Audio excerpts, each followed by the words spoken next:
আব্দুল, আব্দুল, জি ভাইজান বলেন।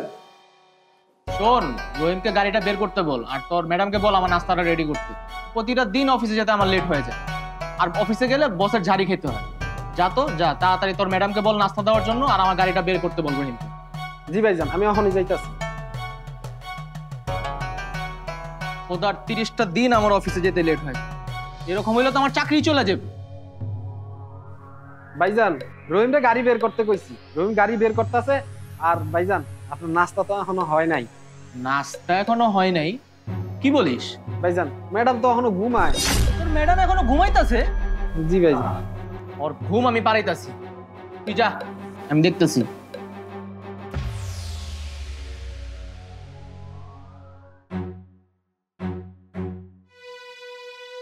পিঙ্কি, এই পিঙ্কি, পিঙ্কি, তুমি এখনো ঘুমাইতেছো? এই সাত সকালবেলা কেন ডাকতেছো? তুমি জানো না প্রতিদিন সকালবেলা আমার অফিসে যেতে হয়? 9টা বেজে গেছে, আমার অফিসে যেতে তো লেট হয়ে যাচ্ছে আমার। কেন 8টার মধ্যে যদি তুমি আমার নাস্তাটা রেডি করে রাখো, তাতে প্রবলেমটা কি? দেখো, এত সকালবেলা আমার উঠে নাস্তা বানাতে ইচ্ছা করে না। আর তুমি কি আমাকে বিয়ে করেছো নাস্তা বানানোর জন্য? তোমাকে নাস্তা বানানোর জন্য আনিনি, তবে কি শোকেসে সাজানোর জন্য এনেছি তোমাকে। তুমি কি জানো না অফিসে যাওয়ার আগে স্বামীকে নাস্তা টাস্তা বানায় দিতে হয়? এগুলা কি নতুন শিখাই দিতে হবে তোমাকে আমার? দেখো, আমার প্রচুর ঘুম পাচ্ছে, আমি এখন নাস্তা টাস্তা বানাতে পারবো না। তুমি এখন এই 5 মিনিটের ভিতরে আমার নাস্তাটা বানায় দিয়ে আসবা, যাও। দেখো, আমি তো বলছি আমি এখন ঘুমাবো, আমি নাস্তা টাস্তা বানাতে পারবো না। তোর কত বড় সাহস, তুই আমার মুখের উপরে কথা বলস? শোন, আমার সংসারে থাকতে হলে আমার অফিসে যাওয়ার আগে নাস্তা বানায় দিতে হবে, এবং আমাকে লাঞ্চের খাবারটাও রেডি করে দিতে হবে। আর আমার কথা মতো যদি তুই চলতে পারিস, তাহলে এই বাসায় তোর জন্য ঠাঁই আছে, আর অন্যথায় না, বেরিয়ে যেতে পারিস তুই। তুমি আমার গায়ে হাত তুললা, আমি আর এই সংসারে থাকবো না। আজকেই আমি আমার বাপের বাড়ি চলে যাবো। এত যাও না, তোমাকে আমি রশি দিয়ে আটকে রাখছি নাকি? চলে যাও। যত সব ফালতু।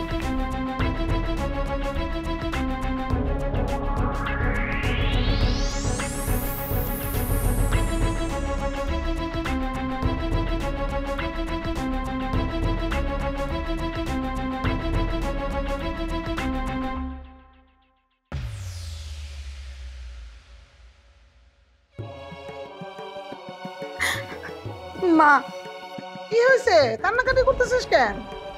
মা, এখানে আমার থাকতে একটু ভালো লাগছে না। আহা, কি হয়েছে আমার বলবি তো? তোর জামাই তোরে কিছু বলছে? মা জানো, আজকে না ও আমার গায়ে হাত তুলছে। কি বললি? জামাই তোর গায়ে হাত তুলছে? জামাই তোর গায়ে হাত তুলবে কেন? নিশ্চয়ই তুই কোনো কিছু আকাম করছিস। আরে শোন, আমি তো জানি জামাই বাবাজি খুব ভালো ছেলে। জামাই বাবাজি এমনিতে কখনোই তোর গায়ে হাত তোলার ছেলে না। মা, তুমি কি ওর পক্ষে কথা বলবা নাকি আমার কথাটা শুনবা? আচ্ছা, কি হয়েছে বল শুনি। আজকে সকালবেলা আমি নাস্তা বানায় দিইনি, এর জন্য আমার গায়ে হাত তুলছে। এই, নাস্তা বানিয়ে দিস নি কেন? আমার প্রচুর ঘুম পাচ্ছিল, এর জন্য বলছি যে আমি নাস্তা বানাতে পারবো না। এই, সেটা তুই ওকে বুঝাই বলতে পারলি না? না মা, আমি প্রতিদিন এইভাবে সকালে নাস্তা বানাতে পারবো না। কেন পারবি না? এই, তুই দেখিস নাই তোর বাবার সংসার আমি কিভাবে করি? আজ থেকে 40 বছর ধরে তোর বাবার সাথে আমি সংসার করতেছি। এমন কোন দিন আছে যে তোর বাবা নাস্তা না খায় তারপরে বাইরে বের হইছে? উনি কিছু চাওয়ার আগেই আমি উনার কাছে সবকিছু আগায় দিছি না? এখনো আমি সব কাজ করি সংসারে।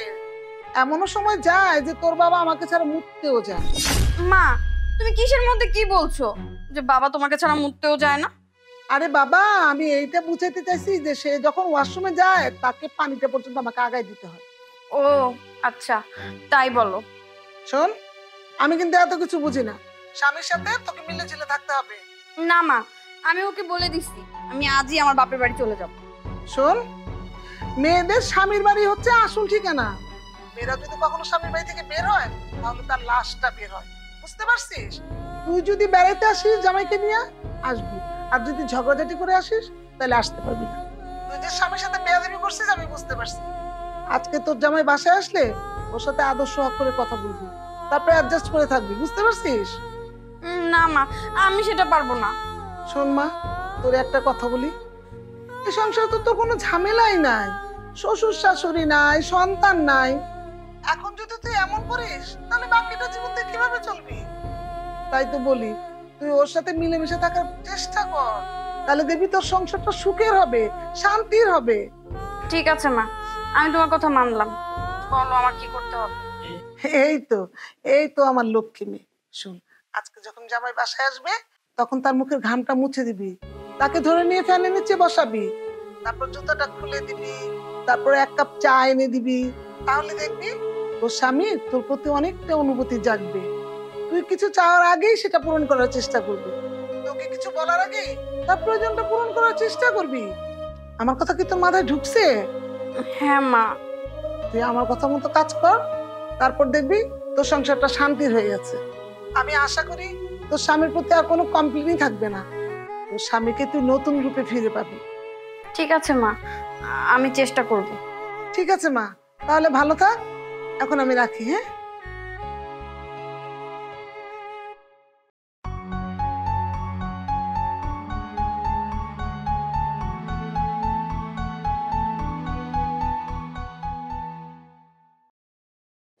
তুমি এসে পড়ছো? আল্লাহ, কি ঘেমে গেছো! আল্লাহ, গরমে ব্লেজারটা খুলো খুলো খুলো খুলো খুলো বলছি। অনেক গরম লাগতেছে তাই না? এক কাজ করো, তুমি এখানে বসো, বসো ফ্যানের নিচে বসো, বসো, আমি ফ্যান ছেড়ে দিচ্ছি। জুতাটা খোলো না, খোলো তো। কি ব্যাপার, আজকে হঠাৎ পিঙ্কির আচরণ চেঞ্জ হয়ে গেল? তাহলে কি সকালের মেডিসিন কাজে লেগে গেছে নাকি? এক কাজ করো, তুমি রেস্ট করো, আমি তোমার জন্য চা নিয়ে আসতেছি, ঠিক আছে? বউ তো আমার পুরাই চেঞ্জ হয়ে গেছে, আমার তো অনেক সেবা যত্ন করছে। আমি আরো সকালে ওকে থাপ্পড় মারলাম না। যাই হোক, ওর কাছে আমার ক্ষমা চাইতে হবে। এই যে তোমার গরম গরম চা। তুমি খাবে না? হ্যাঁ খাবো, তুমি খাও আগে, খাও। না মানে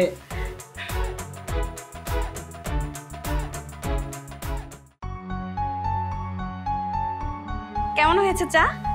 চমৎকার, খুবই ভালো হয়েছে। খাও। জানো পিঙ্কি, তোমার এই বদলে যাওয়া দেখে আমার কি যে ভালো লাগছে। আমার ভেতর যে কি একটা অনুভূতি হচ্ছে আমি তোমাকে বুঝাতে পারবো না। তুমি যদি এভাবেই আমার সাথে সারাটা জীবন থাকো, আমি শুধু তোমারই হয়ে থাকবো। সকালবেলা তোমার সাথে আমি একটু বেশি খারাপ বিহেভ করে ফেলেছি, আই এম সরি।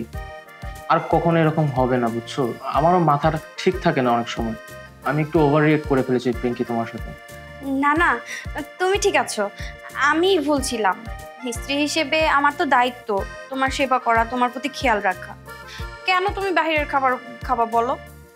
বাহিরের খাবার তো অস্বাস্থ্যকর। ঘরে আমরা যেভাবে রান্না করি স্বাস্থ্যসম্মত, ওগুলা কি বাহির পাবা তুমি? শোনো, এখন থেকে তুমি আর কখনোই বাহিরের খাবার খাবা না। যতদিন আমি বেঁচে আছি, আমার নিজের হাতে তোমার জন্য আমি নাস্তা বানাবো, আর আমার নিজের হাতে তোমার জন্য লাঞ্চ বানিয়ে নিয়ে যাও। আজ থেকে তুমি তোমার মনের মতো পাবা আমাকে, আমি আর কখনোই ভুল করব না। এই তো আমার লক্ষ্মী বউটা, তোমাকে আমি আর কখনোই বকাঝকা করবো না।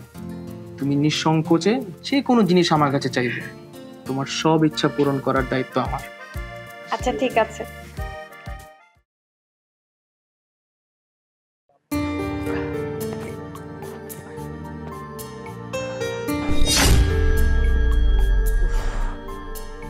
এত গরম পড়ে গেছে, খেতে কাজ করে মুশকিল হয়ে গেছে।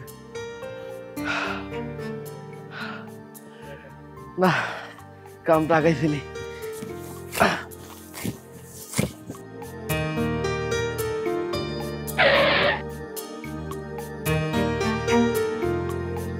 নামেন স্যার।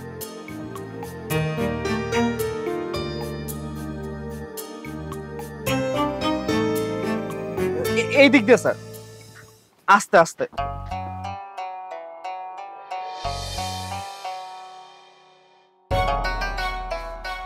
এই সেই জমি স্যার, দেখুন পছন্দ হয় কিনা স্যার। জমিটা অসাধারণ, আমার পছন্দ হয়েছে। এই জমিতে কোম্পানি করলে আমার অনেক লাভ হবে। তুমি একটা কাজ করো, এই জমির মালিকের সাথে কথা বলো, এই জমি আমার চাই, এটা আমার পছন্দ হয়েছে। ঠিক আছে স্যার, আপনি কোনো টেনশন করেন না, এই জমি আমি নেওয়ার ব্যবস্থা করছি।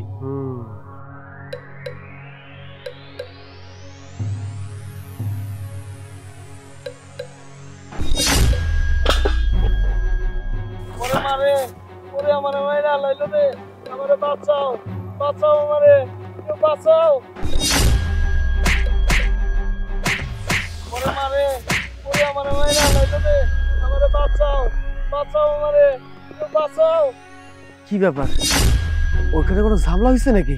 কিছু তো বুঝতে পারতেছি না। যাই সামনে যাই।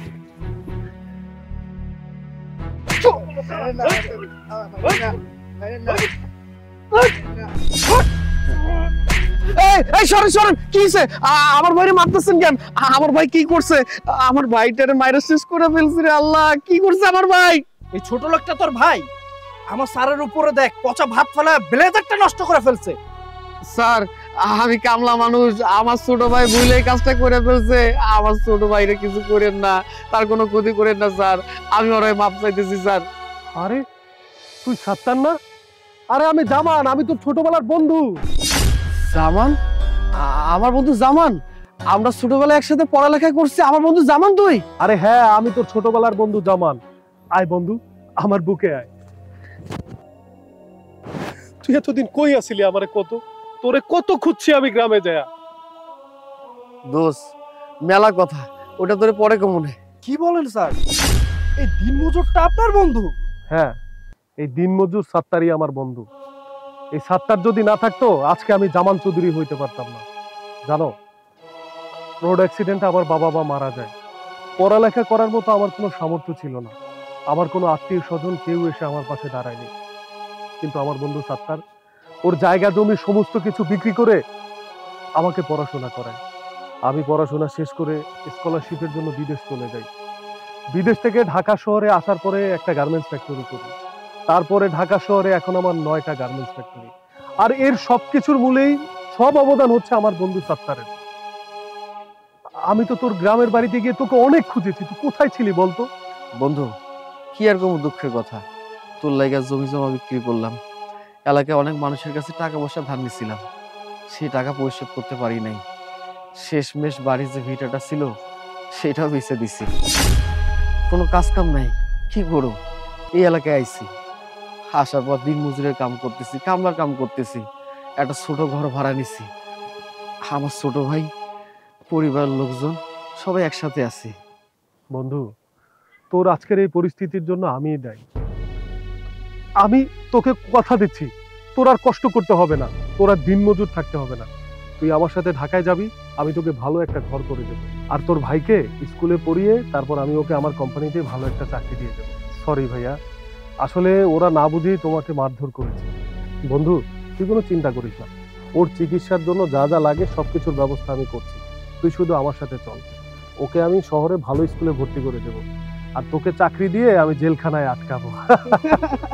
আমাদের এই ভিডিও যদি আপনাদের একটুও ভালো লাগে তাহলে অবশ্যই লাইক, কমেন্টস এবং শেয়ার করে সবার মাঝে ছড়িয়ে দিন।